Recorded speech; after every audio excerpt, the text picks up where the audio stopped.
హబక్కు గ్రంథం అంతా ఇదే. ఏంటి నువ్వు చూడవా, అసలు ఉన్నావా నువ్వు? ప్రపంచంలో ఉన్న అన్ని రకాల భక్తులకు ఇదే క్వశ్చన్.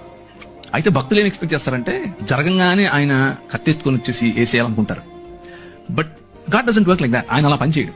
ఆయన ఏమంటాడు అని అంటే, నా ప్లాన్ ఒకటి ఉంది, నేను చేస్తున్నా. అప్పుడు హబక్కు కోపం వచ్చి దాన్ని ఏమంటారు, అలిగితాడు. అలిగి పై గోపురం ఎక్కి మఠం వేసుకొని కూర్చుంటాడు. నువ్వు చెప్పు నాకు ఇప్పుడు ఆన్సర్. భక్తిహీనులు, అసలు భక్తి లేని వాళ్ళు, మాకంటే తక్కువ నీతి పరులు వచ్చి మాకు బుద్ధి చెప్తారా? మేము హింసింపబడటం నీకు ఇష్టమా అని అడుగుతాడు. ఏంటిది ఇలా చేస్తావా అంటే, దానికి ప్రభు ఏం చెప్తున్నాడు అని అంటే, నువ్వు చూస్తుండు, నేను చేస్తున్నా, నేను ఒక నూతన కార్యం చేస్తున్నా, అది వస్తుంది, అది జరుగుతుంది, you just need to see it. నన్ను క్షమించు, నాకు ఇప్పుడు అర్థమైంది. నువ్వు చేస్తున్నావు పని, యూఆర్ వర్కింగ్ బిహైండ్ ఇట్, కాకపోతే నేను అనుకుంటున్న పద్ధతులు చేయట్లేదు. నాకు ఇప్పుడే ఇక్కడే ఇలాగే పైనుంచి ఉరుములు పడాలి, కింద భూమి పగిలిపోవాలి అని నేను ఎక్స్పెక్ట్ చేస్తున్నాను. అలా కాదు. You have a different way. ఆ డిఫరెంట్ వేలో నువ్వు పని చేస్తున్నావు అని గమనించిన తర్వాత హబక్కు ఏమంటాడంటే, సాలలో పశువులు లేకపోయినా, అంజూరపు చెట్లు ఫలించకపోయినా యెహోవా యందే నేను ఆనందిస్తాను. నువ్వు ఉన్నావు, నాకు అర్థమైపోయింది, నువ్వు చేస్తున్నావు.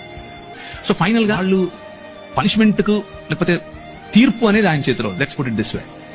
మనం అనుకున్నట్లుగా కాకపోయినా ఆయన తనదైన శైలిలో, తన పద్ధతిలో సమస్తాన్ని నూతన పరుస్తున్నాడు.